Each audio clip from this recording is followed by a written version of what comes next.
En total y absoluto desacuerdo con el testimonio de la señora anterior. Yo creo que el creer que solo la nuestra fue una infancia bonita, o que solo nuestra juventud, o que solo nuestra pareja, o que solo nuestro ombligo es lo más importante, nos ciega totalmente, Ernesto, a lo que hemos venido peleando tú y yo juntos, a veces no tan juntos, en este programa. Y es el derecho a evolucionar, a aceptar los cambios que la evolución de una sociedad nos va presentando. Hemos hablado de que la familia ha cambiado. Tú y yo lo hemos dicho y lo hemos defendido aquí durante mucho tiempo. La familia ha cambiado y los hijos tienen que cambiar. Yo no estoy diciendo, tú nos acabas de hablar hace unos minutos, hace un rato, de el espeluznante proyecto de absorber a los jóvenes con el pretexto de organizarlos. Sí, y esto además, me parece facho, aterrador. Prebendas y canonjías para un mercado de consumo. De acuerdo. En los cuales pues las drogas son el producto más caro y de más venta, ¿no? Sí, y también los controlas por el hambre. También los controlas cuando no les das escuela. Física, claro. El tipo físico. Claro. Las universidades confesionales que aniquilan las potencialidades y las probabilidades de trabajo de generaciones enteras de mexicanos. Hay muchas formas. Bueno, hay muchas formas de hacerlo, pero por eso yo te decía, yo no estoy de acuerdo con la señora, porque a nosotros nos ha tocado un mundo distinto. Yo no puedo pedir vivir igual que a principio de siglo. A mí me parece maravilloso, muchos jóvenes, porque disfruto su cercanía, porque disfruto sus contradicciones. A veces se te paran los pelos, ¿verdad? Porque dices, no es posible, tiempo, por favor. Pero es parte de la vida y tú formaste parte de ella. Y lo que a mí me parece que muchos adultos cancelan es el derecho a que otra gente viva distinto que ellos. Es que yo no tuve, pues ni modo. Entonces les quieren quitar a los jóvenes hoy cosas. La amargura, que me parece, y lo respeto muchísimo porque es un trabajo decorosísimo de nuestro compañero Alberto Luc, y me encanta que se incluya este testimonio, lo único que hablo es de mi amargura, y mi amargura tiene que pesar por encima de los demás. Mi hija no puede tener novio a los 20 años porque yo lo tuve hasta los 24. O sea, te friegas, querida. No puedes ser mejor que yo, no puedes tener más que yo. Es que no, yo no fui a la universidad, ella que tenga una carrera técnica. Acuérdate de aquel caso que alguna vez nos llamó una chica que decía que su papá no la dejaba casarse porque habían invertido mucho en su carrera, que entonces ¿para qué? ¿No? Entonces, en ese sentido, es que sí defiendo yo justo la locura de estos chavos. Yo no estoy de acuerdo con la autodestrucción. Yo no estoy de acuerdo en que estén en drogas, que tengan problema de alcohol, pero siempre ha existido. Lo que pasa es que antes éramos más hipócritas y no hablábamos de ello. No, a las señoras que dieron su testimonio, yo les ruego que lean la opinión de Hesíodo, un filósofo griego del siglo IV a.C., que decía que los jóvenes griegos no respetaban a los adultos y pretendían la búsqueda del placer y otras actividades. A mí me siguen encantando los pelos parados. Hace 24 siglos. Me encantan sus arracadas, me encantan sus pantalones bombachos, las chavitas con minifaldas, las chavitas ahora con sus plataformas, como los usamos en los 70s, muchas de las que ahora se dan golpes de pecho. La minifalda fue la locura, las melenas de los chavos. Algunas se dan golpes de pecho, otras ya se lo inyectaron. Pues sí, pusieron prótesis. Por favor. A mí me está yendo bien. Es una etapa en la que pasas por muchos altibajos. Creo que no estás de humor, no quieres hacer nada, no tienes mucha flojera. Cuando estás de mala llega un amigo y te dice algo y luego no te enojas. Esos son los principales altibajos. Pero pues en mi casa la llevo bien con mis padres, en la escuela voy bien. Y generalmente estoy disfrutando esta etapa. Te preocupas más por estar alegre, por vivir esta etapa. Y la marimba de fondo, señor. Esto debe haber sido en ¿cómo se llamaba? ¿En Chiapas? No, en esta marisquería Celeberry Madre, la de San Cosme, ¿cómo se llama? En Santa Julia, la sirena. No. El canto de las sirenas. Era en Avenida Insurgentes, en el Metro Insurgentes. Ah, ok. ¿Cuál? Pero me suena ¿Villa así del Mar? como que de mariscos. Sí, Villa del Mar creo que ¿Villa se llama. del Mar? Sí. Porque hay Qué otra que rico. creo que se llama El Canto de las Sirenas ahí. Camarón para pelar. Cine Cosmos para allá tantito. Muy bien. Entonces, bueno, yo estaba diciendo, ya ni quiero decir nada, mejor vamos a ver otra encuesta.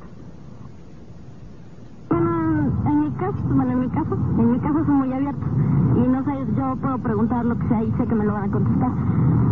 En caso de la escuela es más difícil porque uno no le tiene mucha confianza a los maestros. Se va más a preguntarle a los amigos y pues los amigos o están igual o peor que tú, entonces pues no te contestan nada o te quedas igual. Y pues los maestros, o sea, sí te pueden contestar, pero sí tú les tienes confianza. Y bueno, a la edad de la adolescencia a los maestros se les odia y no se les hace caso por nada del mundo. Ay, doctor, sexualidad es otro tema importantísimo. Y sí, hace rato decía la señora que ahora que los jóvenes, que el sexo, que Ay, toda la vida, mire, siempre. señora y señoras que nos escuchan, los amantes más grandes de la historia, y eran amantes porque tenían vida sexual, según la leyenda, o la realidad, o Shakespeare, se llamaron Romeo y Julieta. Vivían en una ciudad llamada Verona, en Italia, y cuando se suicidaron tenían 16 años Romeo y 14 Julieta, y ya les había dado tiempo de hacer de tocho, y son los más famosos. ¿De dónde? Que los jóvenes que ahora y todo, en la Edad Media, ahí sí había sexo, había una gran libertad sexual. Incluso el clero tenía una vida sexual dispendiosa y generosa, como corresponde a su jerarquía.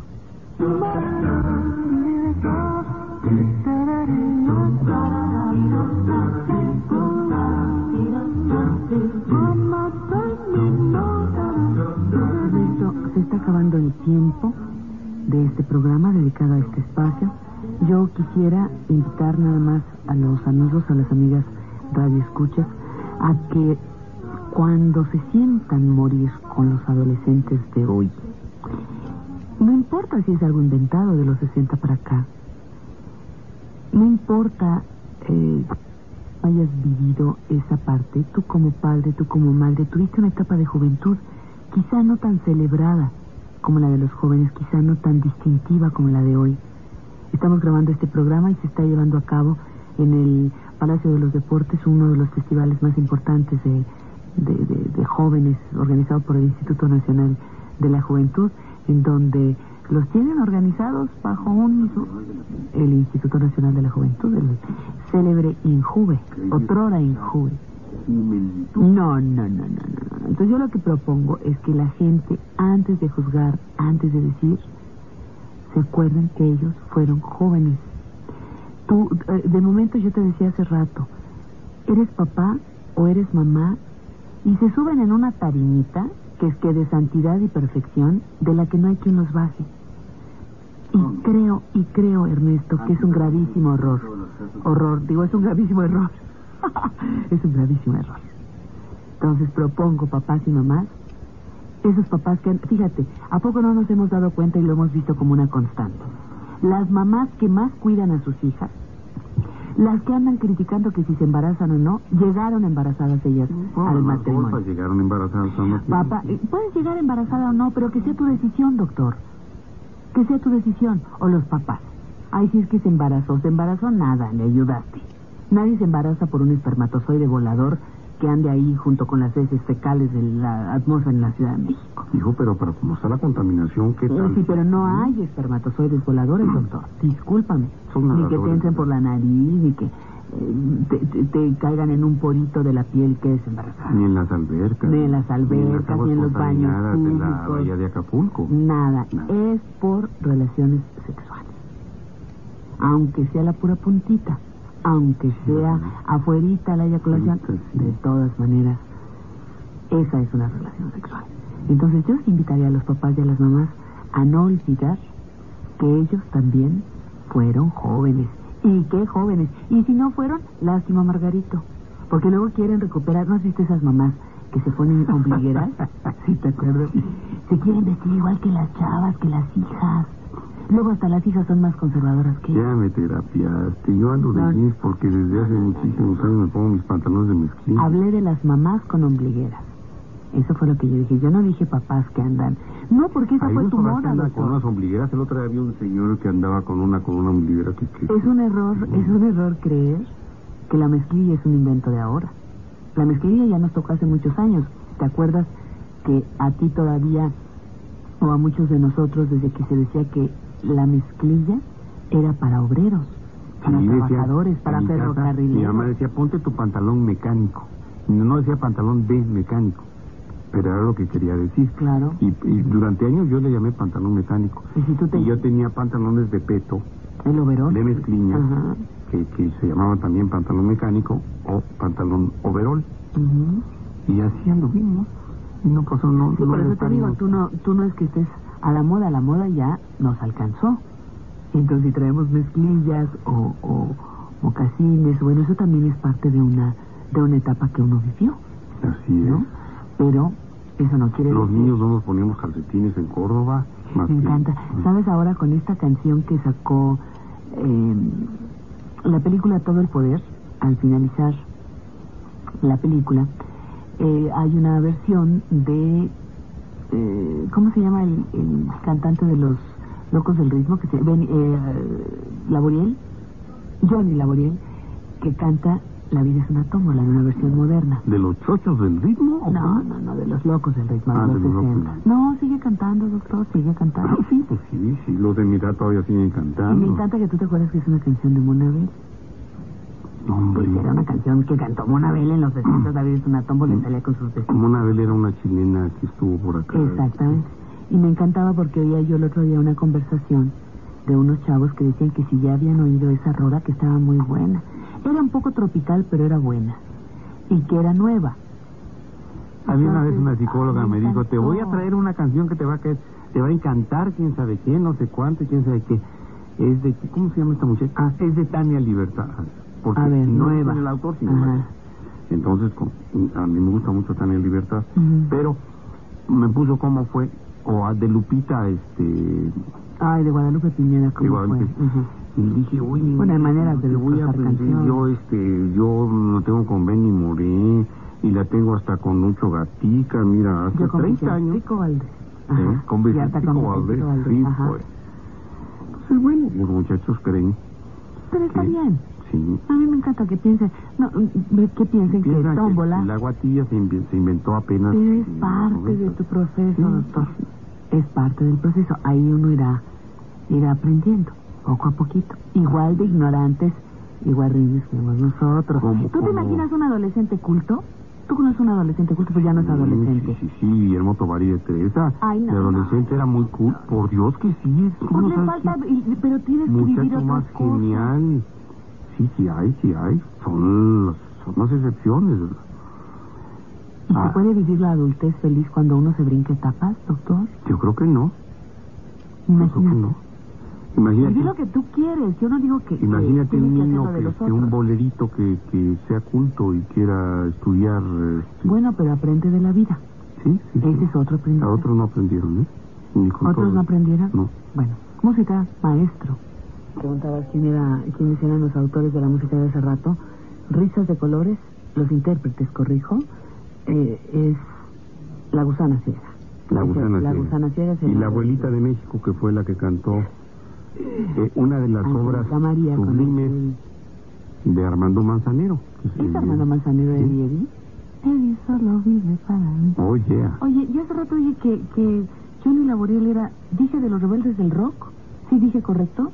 Porque no, dijiste los Chochos del Ritmo. No, los Rebeldes del Rock. Ya no supe qué dije, pero el nombre correcto es Los Rebeldes del Rock. Rock del Angelito. Sí, pues es heavy metal de los 60. De los 60. Pero yo quiero decir... Eddie es de... No, Eddie es de Campbell, Smith y Manzanero. Sí, Manzanero fue el que... Sí, hombre, ¿cómo no? No solo de Manzanero. No, hombre, sería...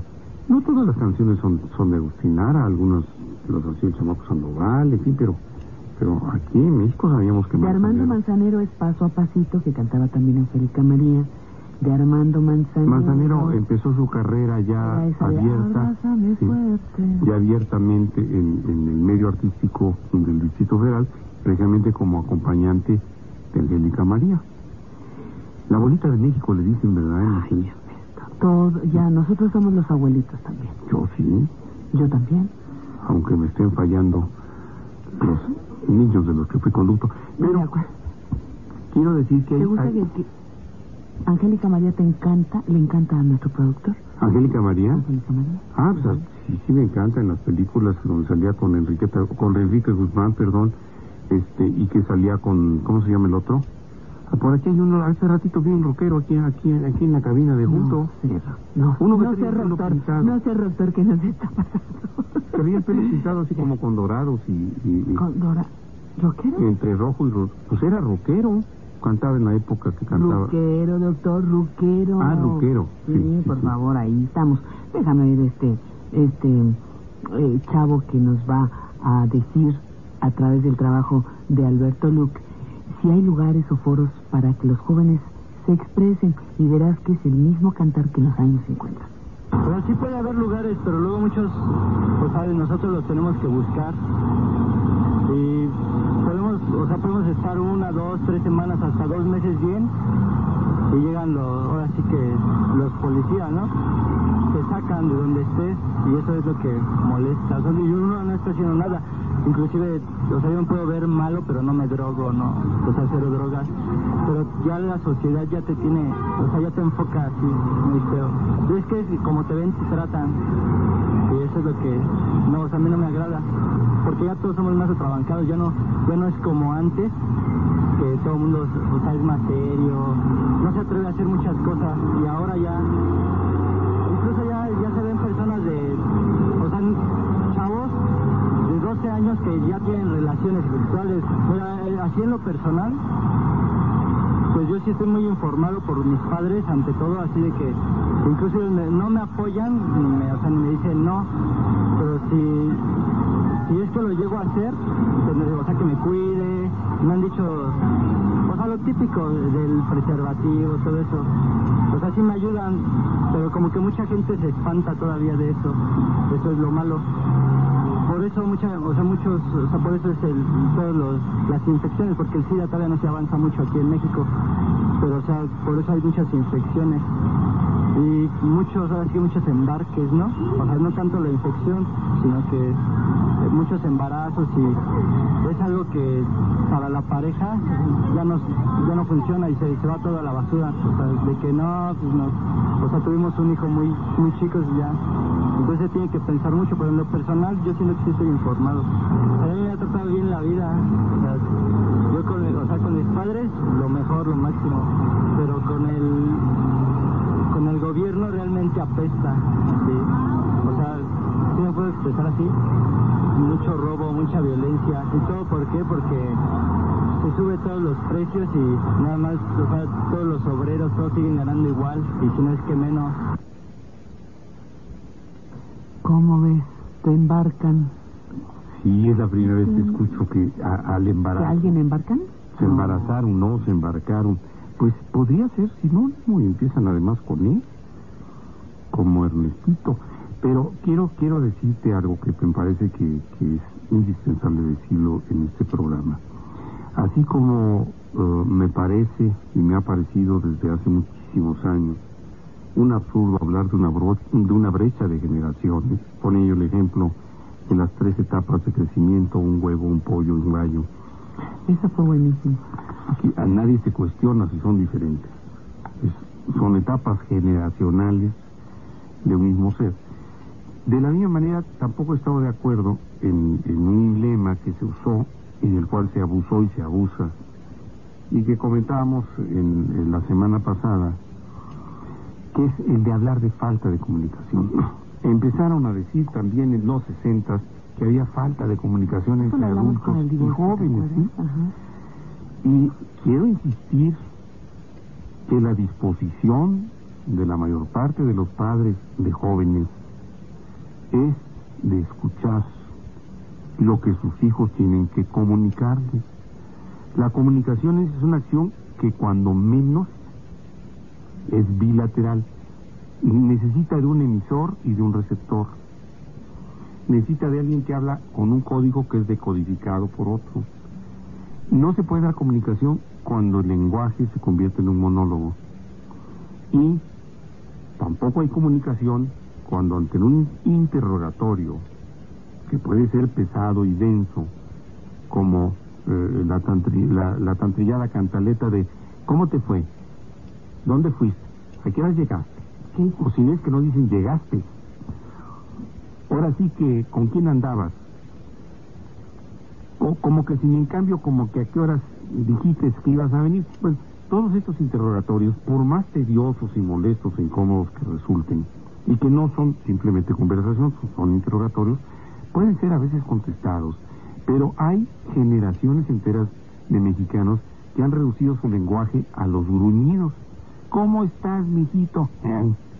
¿Qué? ¿Bien? Oye, ¿qué quieres decir bien? Pues, sí, pero entiendo que eso de responder con un mutismo electivo, porque son niños y jóvenes que hablan perfectamente bien con todos ellos, o entre sí, pero que con los padres tienen mutismo, se callan y se vuelven mudos, electivamente eligen con quién hablar, lo cual puede ser un derecho, pero entonces que no hablen de falta de comunicación. Pero tú hablas de un interrogatorio, no de una conversación. No estoy hablando de conversación, te estoy hablando de comunicación, porque para allá voy, porque este es un medio de comunicación. Y argumentan falta de comunicación cuando están viviendo la etapa más comunicada de la humanidad. Eso es a lo que yo quiero llegar. Que de la misma manera que critican a un padre o a una madre porque dicen que hay falta de comunicación, cuando ellos son los que rebuznan o gruñen o se callan, dicen que no hay comunicación en la etapa más comunicada de la historia, eso no se vale. Ay, ¿a poco tú siempre quisiste hablar? Bueno, no siempre quisiste hablar. Siendo un niño ¿A poco no dices que hoy de adulto no quieres hablar? Ah, por supuesto. ¿Y a poco no es padrísimo estar solo y que no te estén molestando? Sí. Ahí está. Sí, pero yo también. no estoy hablando de falta de comunicación, es decir, yo no me quejo de falta de comunicación. Bueno, porque no tienes 13 años, querido. No, tampoco no me quejé nunca, jamás, nunca se me ocurrió siquiera en mi cabezota, te lo juro que no. Yo llegaba a platicar en la casa lo que se me ocurría, lo hacía con mi abuelita, lo hacía con mis tías, lo hacía con mi abuelo, lo hacía con mi mamá, cuando veía a mi papá. Mi papá, además, si no había comunicación verbal a veces con él, porque me ponía siempre a cantar. Cántame una de Agustín Lara, mijito. A ver, tócame, señora. Bueno, pero sí te ha dicho que o sea, eso es como quedarnos con que era muy armónico. La bronca era que lo tenía que escuchar. ¿Me vas a decir que tus 15 años después de que tu papá te corrió de tu casa todo era muy armónico? No te creo. Te aseguro. No te creo. Que no se era te olvida. Menos o más armónico que otras cosas, pero jamás se me ocurrió pensar en falta de comunicación. Me fui a los 15 años a vivir con mi abuela. Y mi abuela, a pesar de que estaba sorda, porque cuando me vine a México, vine con mi abuela materna, que estaba sorda y usaba su aparato, hablábamos todo el santo día. Yo aprendí a conocer México, aprendí a conocer a mi familia de origen, aprendí a conocer mi naturaleza a través de las pláticas de mis abuelas. Todo el día hablaban y platicaban, y mijito, y fíjate que esto, hasta la fecha, mi madre, que ya es bisabuela, es una gran relatora. Su conversación es totalmente anecdótica, no le para la boca. Entonces, para mí nunca hubo falta de comunicación. Cuando menos yo no me quejé jamás de eso porque no la sentí. Pues sí, pero los tiempos cambian. No, lo que cambia es un concepto impuesto. A los jóvenes se les dijo que había brecha de generaciones, sin haberla, y se les dijo que había falta de comunicación en la era más comunicada. Yo creo que hay unos papás que no se saben comunicar y ahorita lo discutimos. Yo sí quisiera decirte algo que nos has mencionado en otros programas y que creo que vale la pena insistir en esta recta final del programa.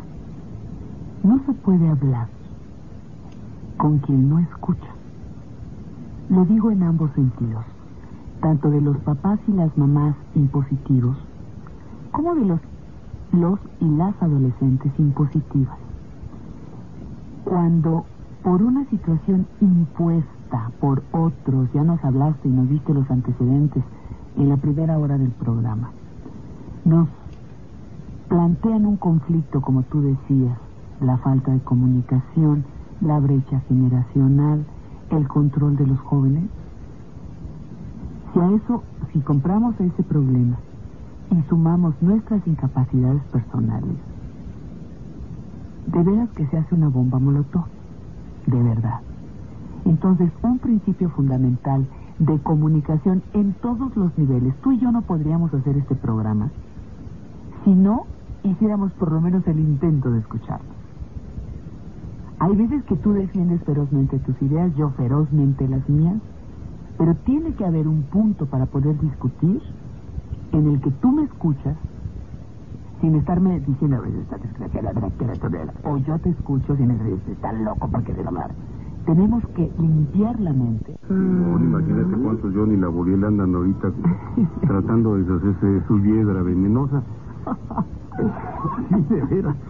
Pero ahí andan con su... Tan bonita que es la hiedra, con sus caramba. tijeras de podar, ¿verdad? Resiste a la contaminación, no sabes cómo. Es de veras brava. Allá al Chela, a mi perro le resiste porque va y rasca y rasca y rasca, y por más que rasca no se acaba.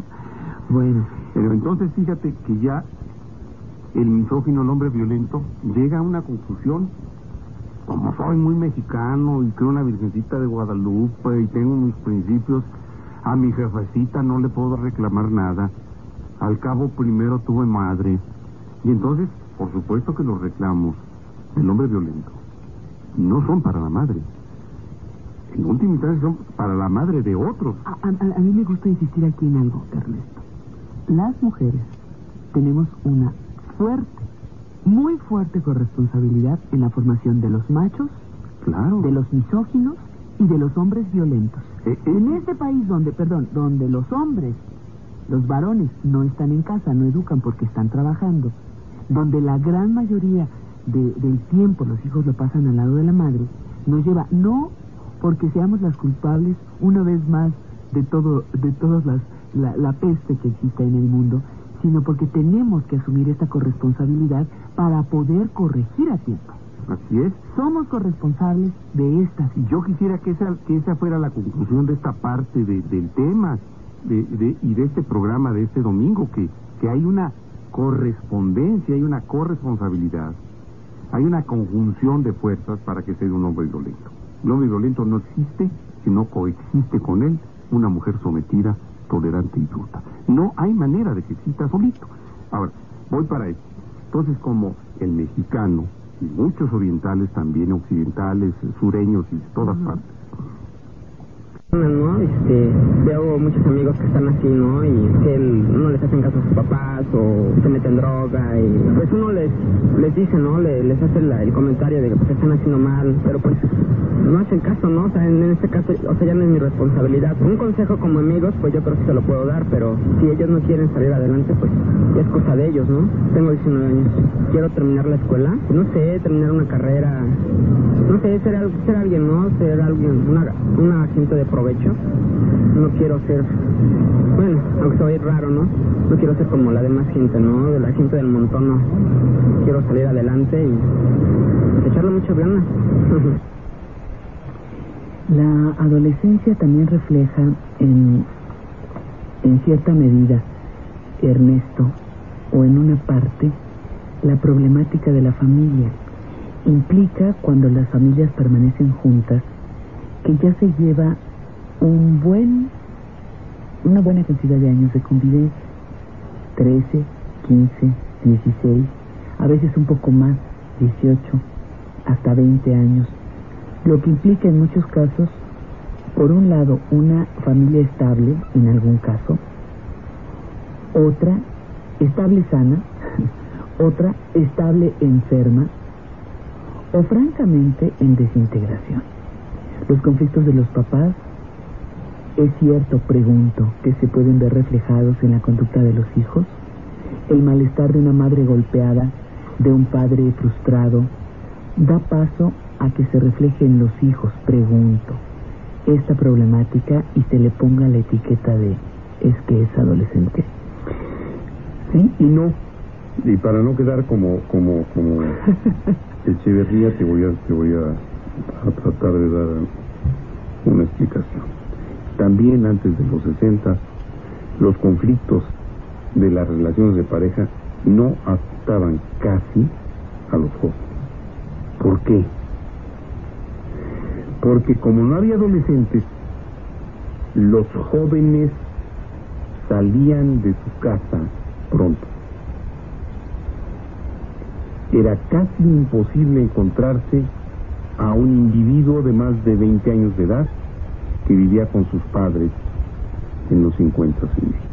Sí, a los 25 ya eras quedada. Te ibas de tu casa a trabajar o a estudiar. Había poquísimas probabilidades de que en una familia...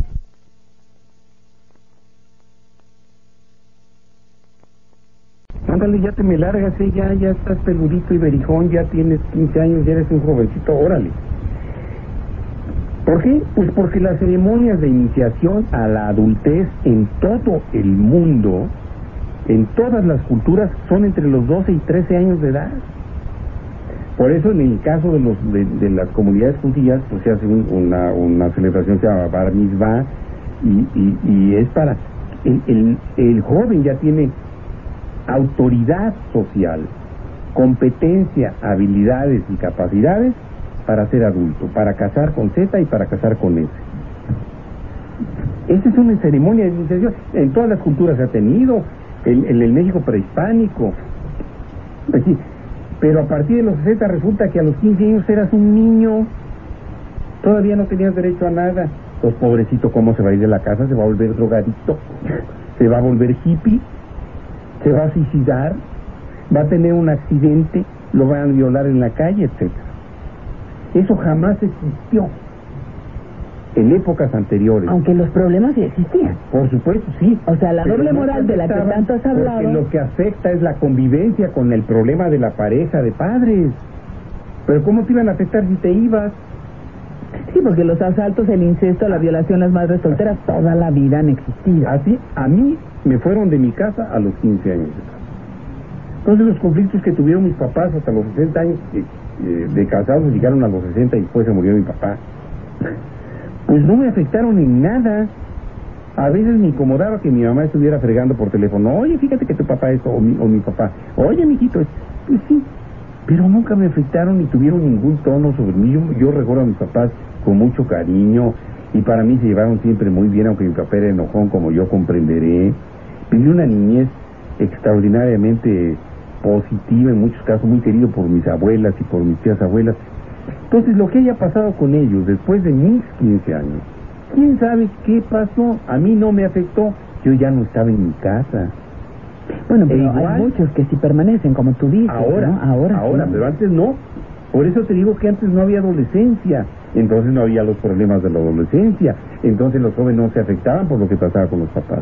Los jóvenes se iban a ser independientes, se iban a fuerza, porque así o quedaban allí para vestir santos. Pero a los 30 años eras solterón o solterona. Claro. Y te estaban, órale, mijito, pues cuando te casas, ya vete, haz algo. Vete aunque sea para el país del norte, ¿verdad? Pero lárgate y trabaja.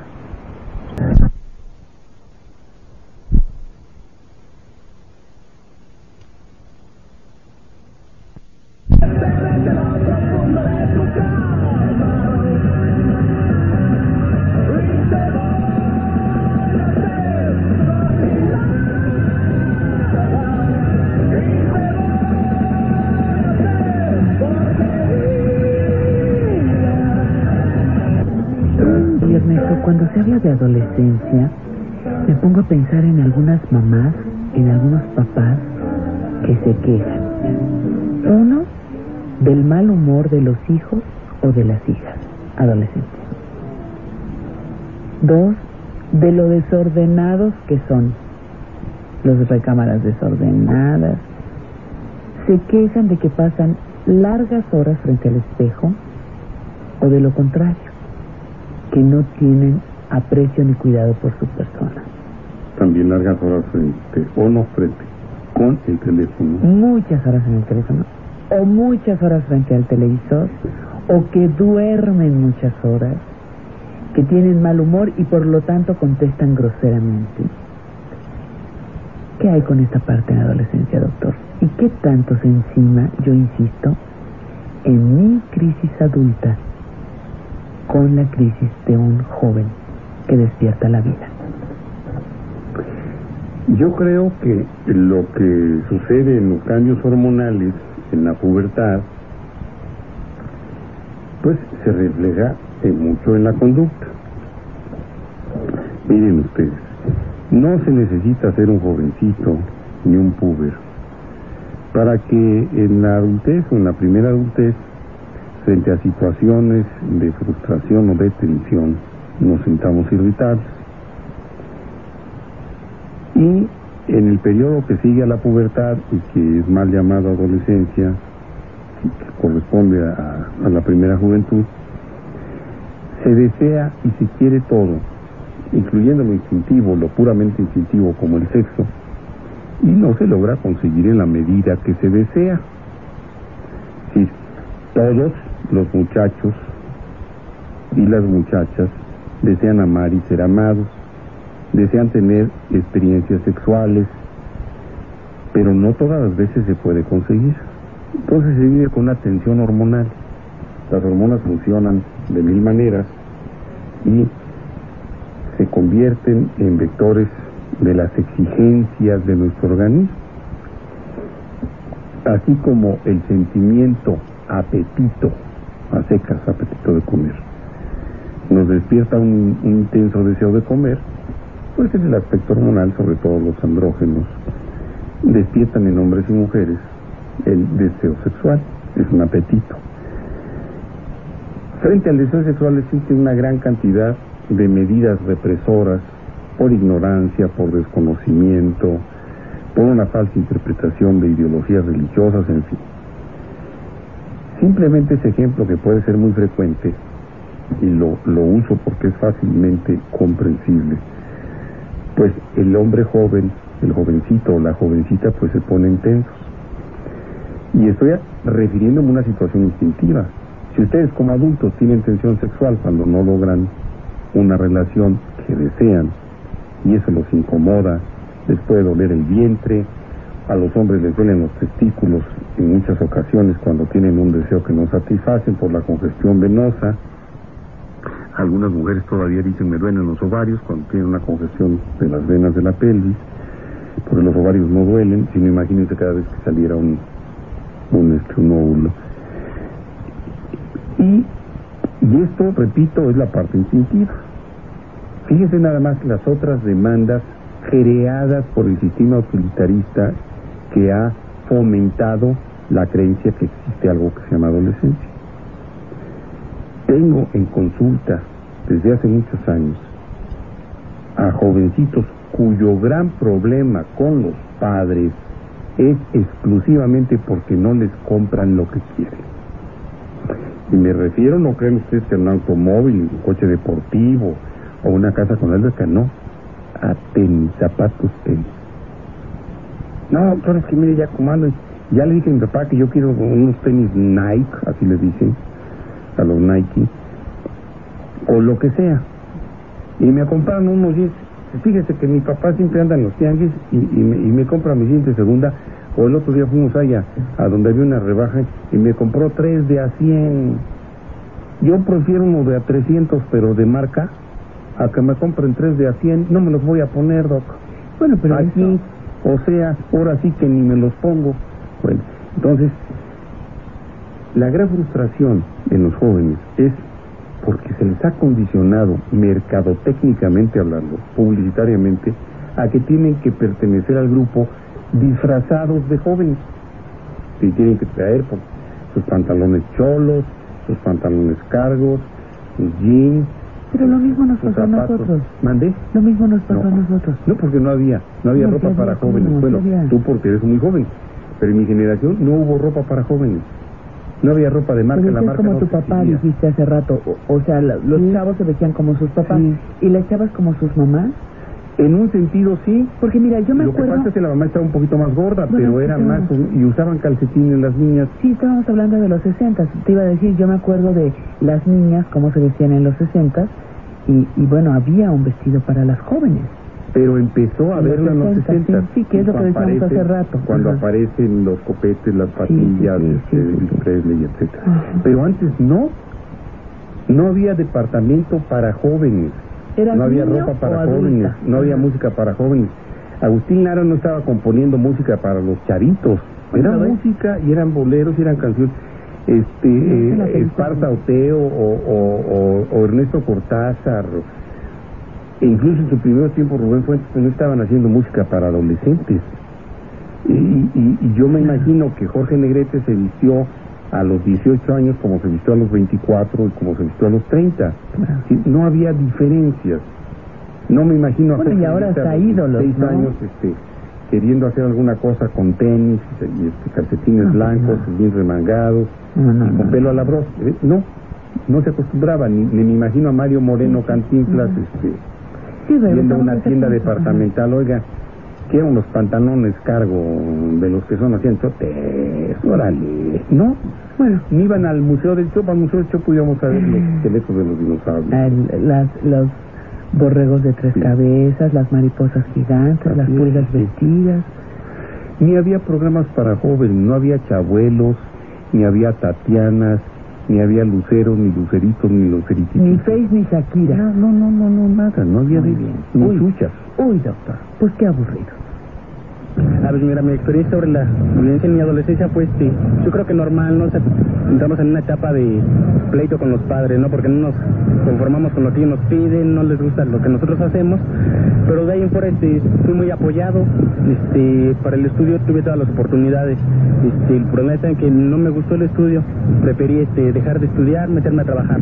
Me costó un poco de trabajo, fue un poco difícil por lo mismo de no tener estudio, pero tuve un amigo que me ofreció la facilidad de meterme a trabajar. De ahí en fuera pues dije, ok, ya que no voy a estudiar tengo que desempeñar bien el trabajo, ¿no? Y esforzarte. Y pues sí, prácticamente en mi trabajo he estado muy bien.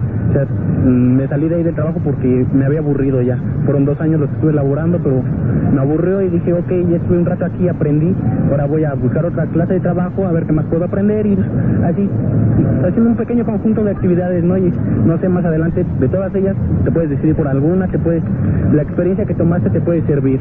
Puedes, no sé, poner algún negocio o algo así. Ernesto, pero en el comentario anterior no hablaste de la indecisión, por ejemplo, que este joven nos acaba de marcar. Mira, la indecisión o la decisión por cosas que a veces no te convienen tanto. Cuando los sociólogos empezaron a hablar en términos de adolescencia alrededor del principio de los años 60, algunos psiquiatras intentaron definir las características de la adolescencia. Lo que estaban haciendo era definir las características de la primera juventud. Pues hablaron de características normales de la adolescencia. Yo diría características normales de la primera juventud. Y hablaban de, primero, inestabilidad. Es totalmente explicable. Un individuo en crecimiento, un individuo en proceso intenso de cambio, cambios hormonales, cambios fisiológicos, cambios conductuales, cambios académicos, obviamente es inestable, está pasando de un estado a otro. Por eso es característica normal. 2. Lo que algunos llaman inmadurez. Pero por supuesto, imagínate que es un joven maduro. Ay, no. Es un joven que está viviendo experiencias que lo van a llevar de aprendizaje a la maduración. Es a hacerse cargo de sus responsabilidades. Esa es la maduración. La maduración que tiene que ver con experiencias, pero también con tiempos. No se puede madurar precozmente, aunque algunos se vieron obligados a madurar en algunas áreas precozmente. El individuo que se ve obligado a trabajar a partir de los 10 años de edad, pues va madurando en el aspecto económico, o en el manejo del dinero, o en las experiencias del trabajo desde los 10 años, como sucede con los jóvenes campesinos, para poner un solo ejemplo. Luego, inestabilidad, inmadurez, búsqueda de la satisfacción del sexo como condición normal de la adolescencia, que se puede derivar de muchas maneras, aunque la sexualidad esté presente muchos años antes. Porque hay gente que piensa que en ese momento. ¿Qué sucede entonces? Que hay jóvenes que van a sublimar su sexualidad, ¿sí? La van a pasar a un plano entre comillas de altura espiritual, y son los que se van a sentir enamorados, se van a aficionar a la poesía y van a estar todo el tiempo soñando con con Bruce Shields o con... Tienes los amores platónicos. Sí, todo, ahí te enamoras del maestro, de la maestra, de la tía, de la cuñada, de un artista. De un artista también. Te vuelves fan de Luis Miguel, de todo. Bueno, hay jóvenes a los que inclusive les llegó a gustar Juan Gabriel. Yo creo que ahora en estos tiempos la adolescencia está tirando por sus lados, o sea, no dejan que sus padres los lleven como era antes, ¿no? De la mano, diciéndoles, enseñándoles o aprendiendo de ellos. Ahora ellos se dedican a lo suyo y nada más. Mire, yo no tuve quien me guiara, sino la experiencia de mi madre. A mi madre me decía, ¿sabes qué, hijo? Que hace falta para atender a tus demás hermanos. Pues yo me dediqué a trabajar y yo a base de ver a mis mayores, que donde yo trabajaba, mi patrón, mis compañeros, así fui aprendiendo yo y yo me juntaba más con los grandes que con los de mi edad hasta determinado tiempo, ¿no? Bueno, fíjate que yo convivo con personas que fueron fanáticas de Rafael cuando eran jovencitas. ¿Quiénes fueron tus ídolos de juventud? Ya se murieron, doctor. Eran de piedra. ¿Cómo? Todavía. Eran de piedra todavía, los normales. Esta es como el maestro Ruiste, que es contemporáneo del pastorcito oaxaqueño, que cumplió años hace unos días. Pero esa es otra de las grandes cualidades de los adolescentes. Buscan, mira, hay una canción de Maldita Vecindad, si no me equivoco, donde le dice, ey pa, fuiste pachuco, también te regañaban, ey pa, bailabas mambo, tienes que recordarlo. Y lo digo por el señor de la encuesta anterior, que decía que antes a los adolescentes los orientaban sus padres y les hacían caso. Sí, ¿cómo no?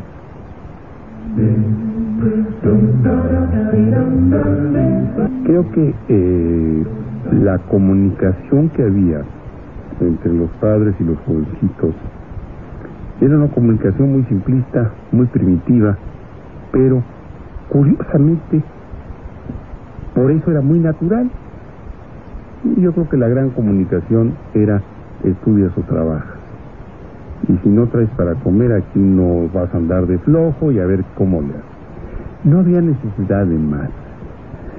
Creo yo que no existió en mi generación padre alguno que estuviera preocupado por un jovencito al estilo, de veras, de lo que están el día de hoy millones de parejas, de padres, aún antes de que el niño llegue a la primera juventud.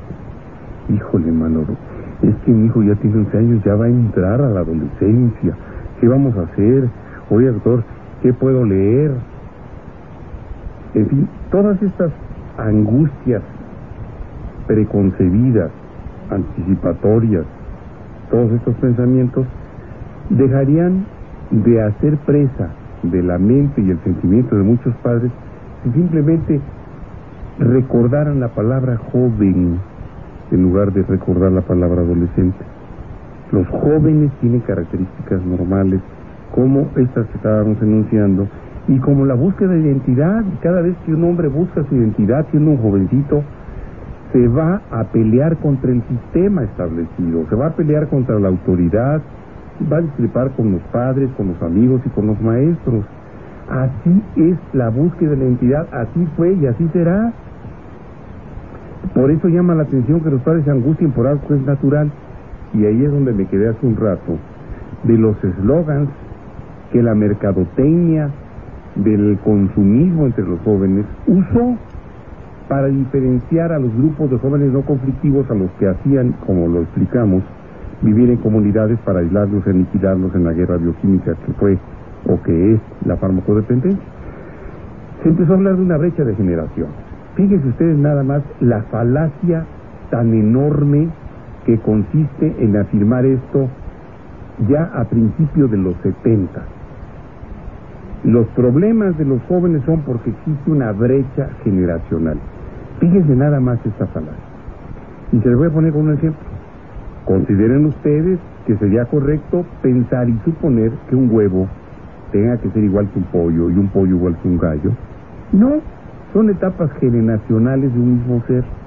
Nadie se lo cuestiona. Y los jóvenes antes de los 70 no se cuestionaban, es que mi papá es diferente a mí, es que mi papá no entiende, es que mi abuelito no, el abuelito era diferente a uno, el papá era diferente a uno y uno era diferente a ellos dos, era lo natural.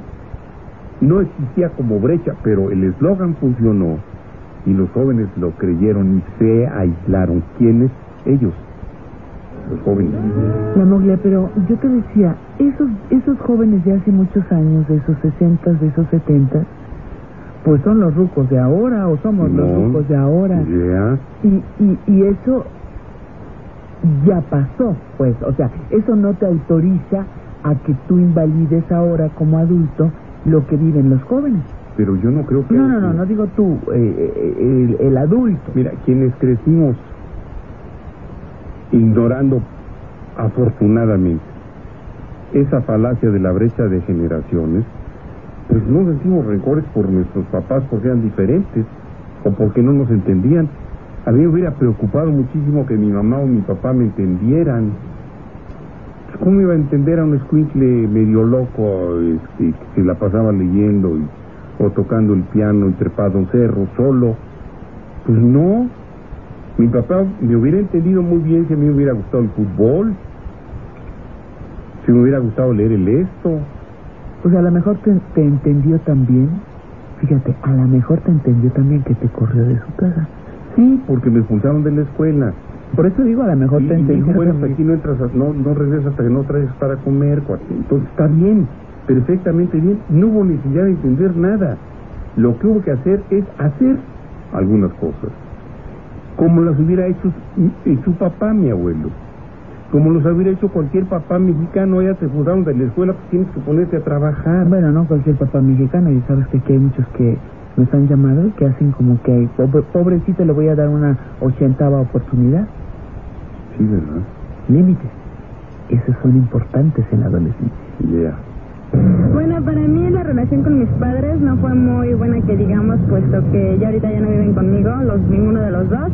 Pero en sí, voy bien, o sea, con mis hermanas me llevo de maravilla, tengo 2 hermanas y la verdad, pues entre las 3 hay mucha comunicación. De acuerdo, en la escuela, pues sí tuve un poquito de problema porque pues le eché flojera y el despapalle y todo. Pero ya ahorita ya pensándolo bien en todo eso, no, pues dije, no, pues le voy a echar ganas porque si no, y sí, ya ahorita ya, o sea, me llevo bien con todos y más que nada con las relaciones que tengo con mis amigos son muy buenas porque hay mucha comunicación entre ellos y pues si hay algo que no les guste algo, pues me lo dicen. A veces no me gustaba alguna cosa y no lo hacía y por qué lo voy a hacer, ¿no? Pero ya después se resume bastante lo que se dice en la adolescencia y es muy difícil ir madurando porque hay muchas etapas que realmente no las esperas.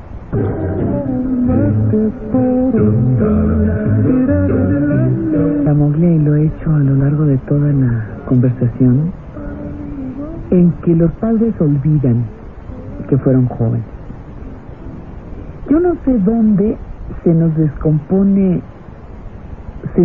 es como si se nos cerrara un lente para contemplar la vida. Te haces papá, te haces mamá y te subes al pedestal de la perfección. Ay, mi pasado fue limpio, transparente. Yo fui el hijo perfecto, fui la hija perfecta. Los valores de santidad casi, ¿verdad?, caracterizaron mi vida. Y no es cierto. Fuimos desordenados, fuimos mentirosos, tramposos, nos equivocamos, nos caímos, nos raspamos, nos levantamos. Y por eso cuesta más trabajo entender a los jóvenes, no a la adolescencia. Tú también tuviste mal humor, tú también no te gusta. No tú. Bueno, uno también tuvo mal humor, uno también se rebeló porque mira, los copetes a la Elvis Presley crearon escándalo. Los rebeldes sin causa, los que gustaban del rock and roll, causaban escándalo. La minifalda, las chicas agogó, las chicas de los 50, había madres solteras de puños, doctor. Y ahora salimos con que, ay no, en mi familia nunca ha habido nada. Se te olvida, como que cierra uno una ley. Mira, para muchos padres, esa es una realidad, pero iniciaste este comentario diciendo que algunos padres se olvidan de lo que Cerramos fueron. una lente. Y yo creo que lo que se olvidan algunos padres, o mejor dicho que no olvidan, es que algunos padres fuimos educados, si no en el olvido, en una franca libertad de acción en muchos aspectos.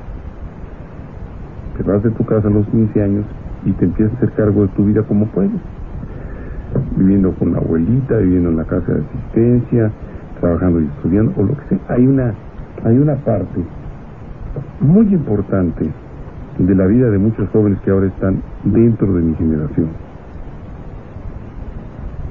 en la que nuestros padres no tuvieron una acción directa, no determinaron ninguna influencia. Lo que habíamos aprendido de niños nos sirvió para poner en práctica algunas acciones y otras fueron obligadas por la necesidad, es decir, la experiencia vivida.